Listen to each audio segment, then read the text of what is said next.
जय हिंद दोस्तों, त्यागी trading tips में आपका स्वागत है।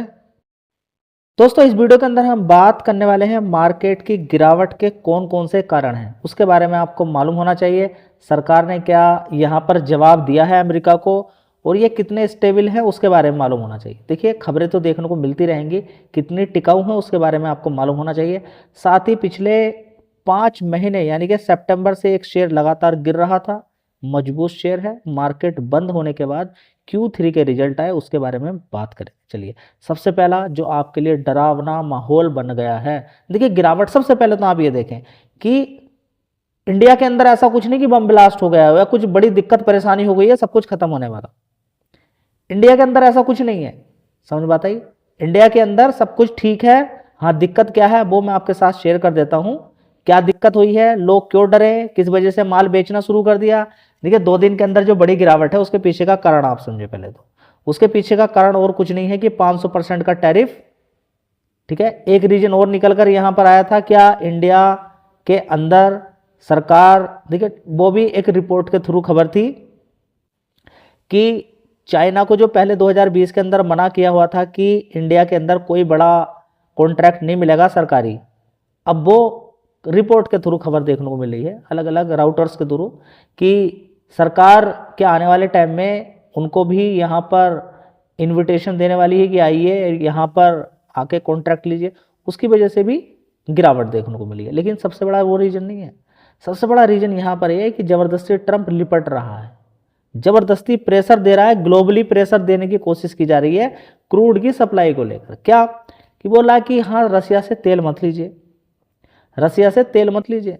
आपकी और हमारी डील जो नहीं हो रही है, डील में सबसे पहले एक ही चीज़ रखी जाती है कि क्या हमारा, अब उसको भी छोड़ दीजिए, उसको मालूम है कि एग्रीकल्चर वाला कुछ होगा नहीं है। इंडिया ने क्लियर कर दिया कि भाई आपका जो एग्रीकल्चर वाला है वो हम कुछ नहीं लेने वाले हैं, आपका दूध हमें नहीं चाहिए, दूध भी प्रोडक्ट आपके ख़राब है। ठीक है, और आपके हमारा दूध ज़्यादातर फास्ट फूड में भी इस्तेमाल किया जाता है। ठीक है, और देवी देवताओं को भी चढ़ाया जाता है।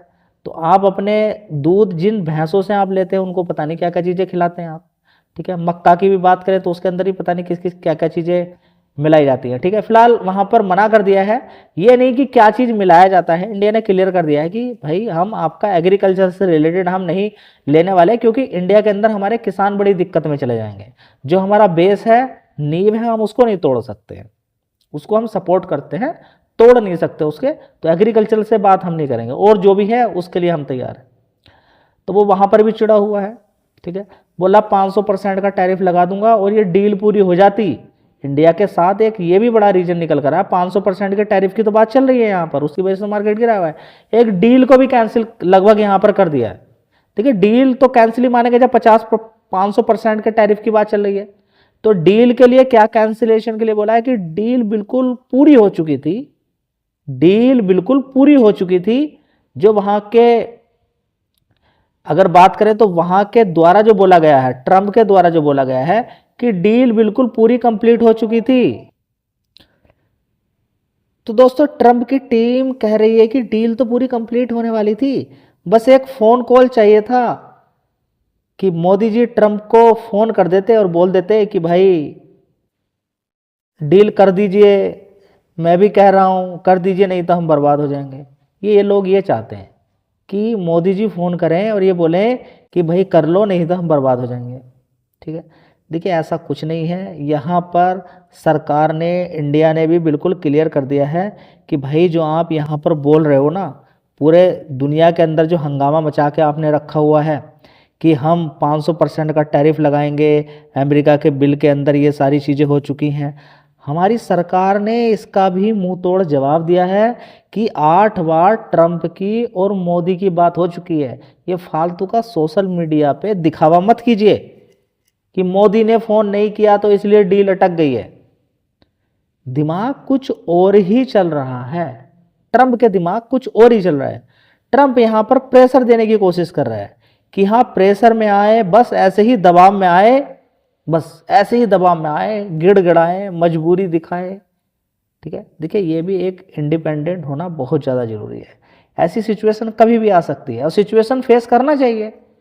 सिचुएशन फेस नहीं करेंगे तो फिर क्या होगा, किसी भी एक देश पर डिपेंड होना कोई बढ़िया बात नहीं है। हाँ हम अच्छा एक्सपोर्ट करते हैं, बढ़िया पैसा कमाते हैं, लेकिन उसके बदले में कुछ देते हैं ना। अगर हमने टेक्सटाइल के अंदर या हमने ज्वेलरी के अंदर आपको सामान दिया, आपने पैसा दे दिया, तो भाई क्या अलग बात हो गई, एक्सपोर्ट तो चलता है। चाइना हमारे देश के अंदर अच्छा खासा बिजनेस कमाता है, वो सामान दे रहा, उसने मोबाइल दिया हमें, हमने उसको पैसा दे दिया, तो क्या गलत हो गया? कुछ गलत नहीं, वो अपनी सर्विसेज दे रहा है, अपना सामान दे रहा है, और कुछ भी चीज़ मैन्युफैक्चर करने के अंदर, मैन्युफैक्चरिंग होती है तो उसके अंदर पैसा लगता है, ठीक है। तो ये कोई बड़ी बात नहीं हुई कि हम वहाँ पर अमेरिका के साथ एक्सपोर्ट करते हैं। और ये 500% के टैरिफ को लेकर सबसे बड़ी दिक्कत वाली बात ये है कि कोई भी एक निवेशक डर जाएगा। ये ग्लोबली बात नहीं है, सिर्फ ये अमेरिका से है। अमेरिका एक बहुत बड़ा मार्केट है, बहुत अच्छी बात है, ठीक है। लेकिन आने वाले टाइम में अगर अपनी अपनी करेंसी के अंदर लोगों ने काम करना शुरू कर दिया, या ब्रिक्स के अंदर अपनी करेंसी बन गई, तो ये ट्रंप है ना, औंधे मुंह गिरने वाला है। इसका दिमाग काम नहीं करेगा, और दिमाग अभी भी काम नहीं करा, ये लैंग्वेज ठीक नहीं है, ठीक है। तो इसको आप सीरियस इतना ना लें कि हाँ ऐसा होने वाला है, वैसा होने वाला है। वैसे भी 50% का टैरिफ कम नहीं होता है। अब 50 से ये 500 ना लगा के 100% कर दे तो लगभग काम खत्म हो जाएगा। फिर 500 लगाए या 5000 लगाए, एक बार काम खत्म तो खत्म, फिर दूसरे देशों के अंदर व्यापार शुरू हो जाएगा, ठीक है ना।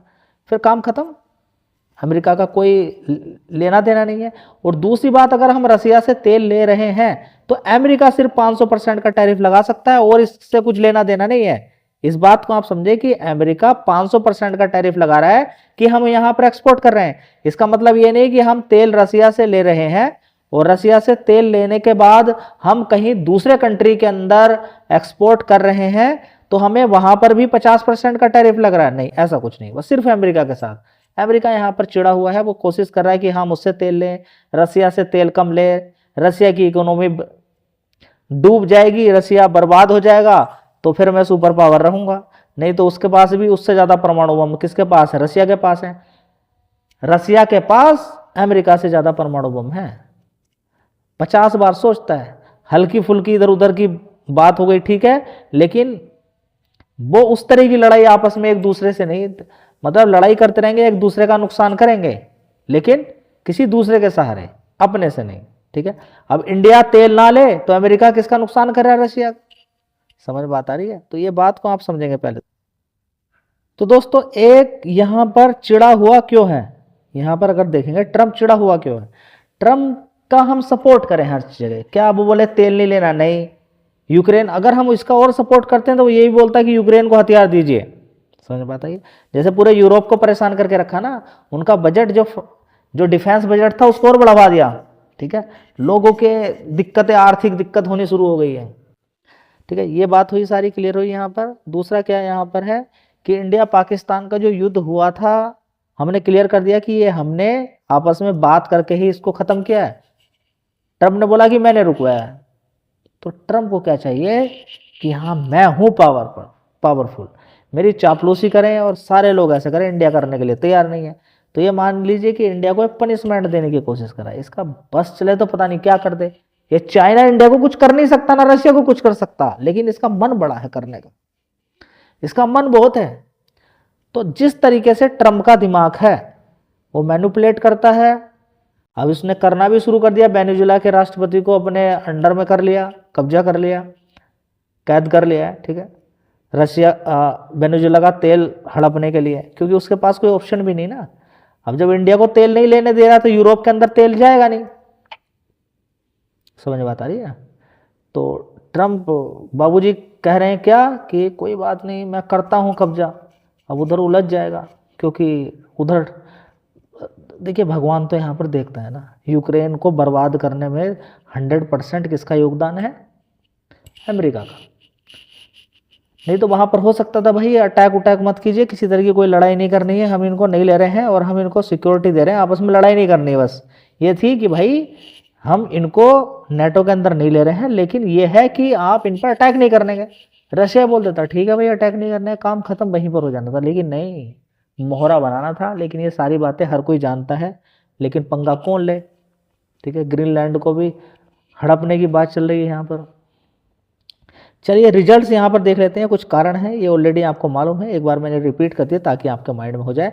लेकिन इसका मतलब ये नहीं कि सब कुछ खत्म हो गया है। इनकी वजह से यहाँ प्रेशर बनता है, लोग बेचना शुरू कर देते हैं और जिसकी वजह से कुछ समय के लिए प्रेशर बनता है, एक डर का माहौल क्रिएट हो जाता है।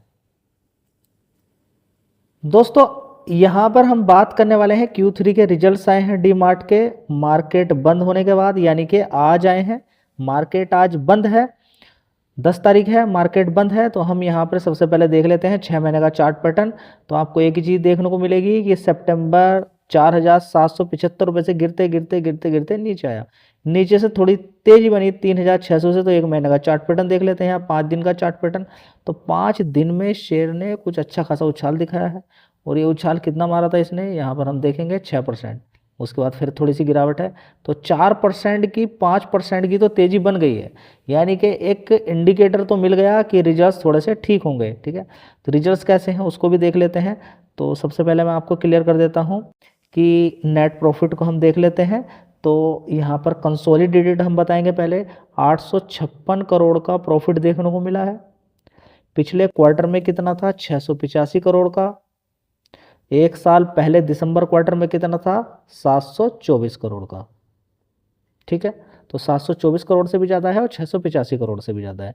ये तो हुआ प्रॉफिट। अब रेवेन्यू वाइज अगर हम देखने की कोशिश करते हैं तो 18,100 करोड़ का, 18,100 करोड़ का इस कंपनी ने रेवेन्यू दिखाया है। ठीक है, आगे हम यहाँ पर बात करते हैं पिछले क्वार्टर की, सितंबर क्वार्टर की 16,676 करोड़ का था। कितना, 16,676 करोड़। एक साल पहले अगर हम देखते हैं तो 15,973 करोड़ का था। कितना, 15,973 करोड़। तो क्वार्टरली बेसिस पे भी और ईयर ऑन ईयर बेसिस पे भी दोनों में रेवेन्यू की अच्छी खासी जंप यहाँ पर देखने को मिल रही है। ठीक है, चलिए मैं आपको दिखा देता हूँ एक बार।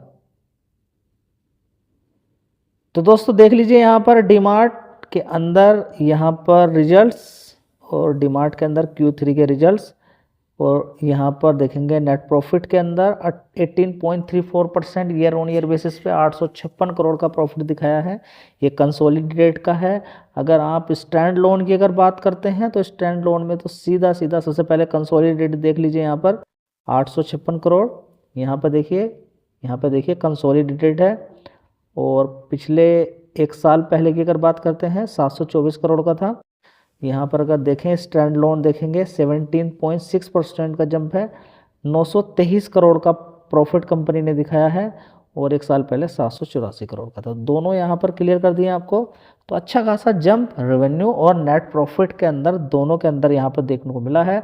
तो यहाँ पर देख सकते हैं कंपनी का रेवेन्यू फ्रॉम ऑपरेशन देखेंगे 13% का जंप, 18,100 करोड़ यहाँ पर दिखाया कंपनी ने। ठीक है, जो कि एक साल पहले 15,972 करोड़ का था। ठीक है, तो रिजल्ट ठीक है। अब आप थोड़ा सा अनुमान लगाइए कि मंडे को क्या चीज़ देखने को यहाँ पर मिल सकती है। धन्यवाद।